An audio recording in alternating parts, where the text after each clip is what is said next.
What's up, guys? In this video I'm going to be showing you what compression is and how a compressor works. A compressor is pretty much a staple in every song that you've ever heard, no matter what the genre is, so it is very important to learn how to use. It's a little confusing at first to a lot of people, but hopefully this video will clear things up a little bit on how you can use a compressor in your songs to do certain things. In this video, I'm going to be going over 5 things you can use a compressor for. These are not every use that a compressor has, but it's pretty much the main things that people go to a compressor to do. The 5 things are how to make the transient of a sound pop out, or in other words, like the initial attack of an instrument or a drum sound. This will basically make basically just something more punchy. Second thing is how to control and tame the dynamics of certain things, like maybe a vocal recording or a drum loop. Like if you record vocals and like 1 or 2 words are like way louder than everything else, you can use a compressor to lower the volume back down on those things. The third thing is how to glue certain sounds together to make them more cohesive, and you'll understand this once I show you how to do it and what it sounds like. Like if you have like a lead on top of something that it just like sticks out a little too much, you can use a compressor to compress them both together and they'll sound pretty much like they were meant for each other. And then the fourth thing is how to do parallel compression, and then the fifth thing is how to use it on the master, like after you're done mixing and everything. Let me move this over here. Oops. Alright. First off, I'm going to be showing you how to make a transient pop out more. And this is the before and after for this. This is the before. This is the after.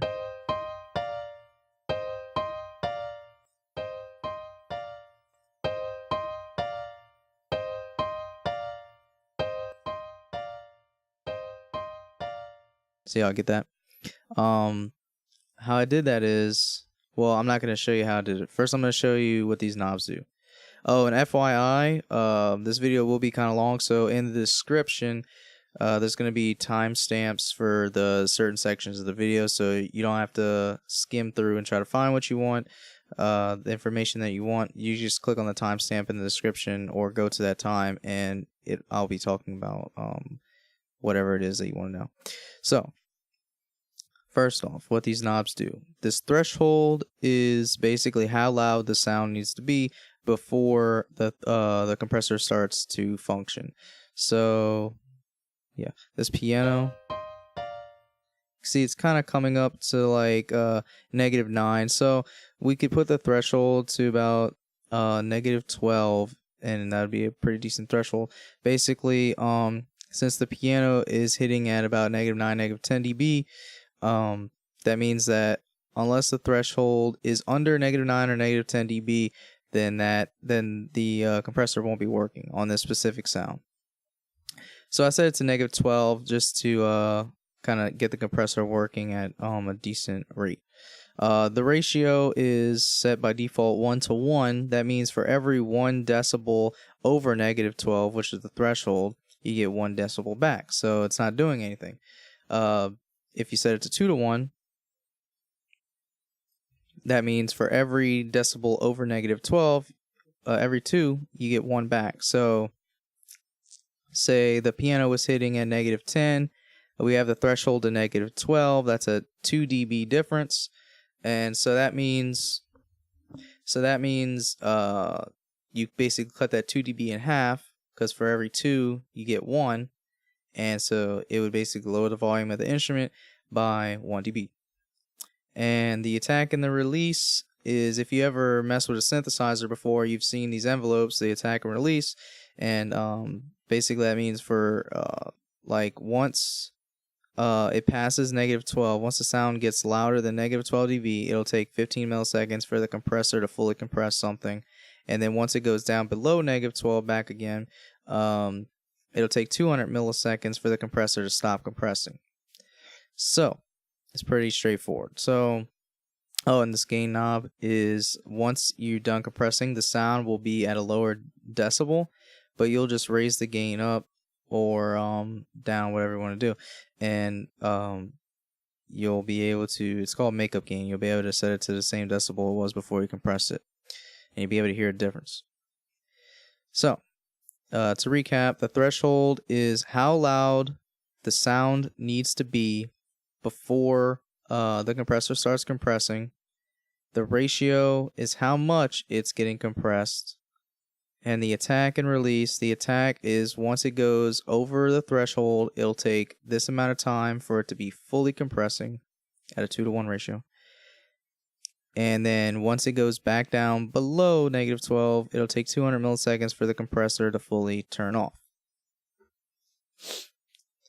So just try to figure that out, like make that click, because it took a while for it to click in my head. Took a really long time, because it's not like a plugin that you can really notice, like a reverb or delay. Like a compressor is most of the time really subtle, so it's not as apparent to a lot of people, but it is what it is.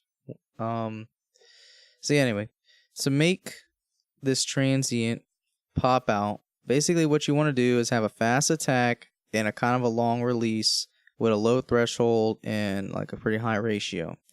And what all this means is basically you're letting a split second of the sound, the very start of the sound, through, and then you're compressing everything else. So for the piano, let's turn this to default. For the piano, it's hitting about -10 or so. So let's put this threshold down to about -15 for start, and we'll let a little bit. These are not hard and fast numbers. Y'all can play with this. But it's let's have it a little bit fast attack, so just the very start of the sound can go through. Have the ratio. We'll play with the ratio just to get the result we want. And the release, you don't want it super long, because then it'll compress all these chords after it. You want to just compress one single hit, so we'll do like 400 milliseconds or so. You want it just long enough that it compresses the rest of the hold, but not too long where it compresses stuff that comes after it. That's really important. This is going to be a variable right here, this release time. And so right now we have this.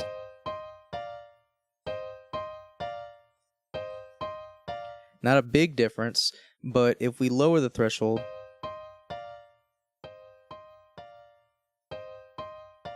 you'll notice that it is a big difference. So I'm using the makeup gain. See how it's resting at about -15? We'll bring that back up to -10.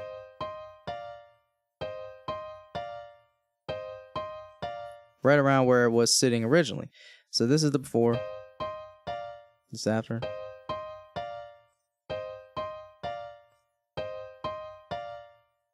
Alright. And that's basically that. You can do this on a snare too.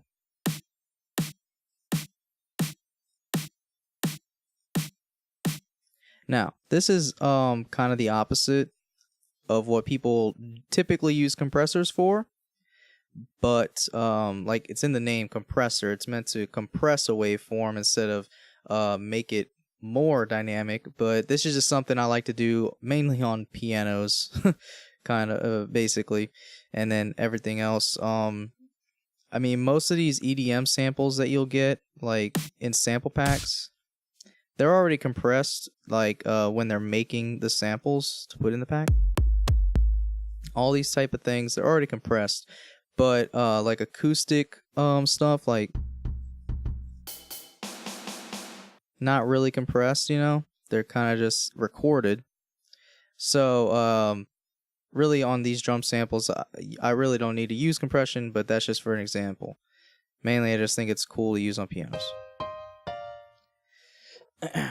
So anyway, that's the first thing. What's the second thing? Oh, dynamic range. Okay.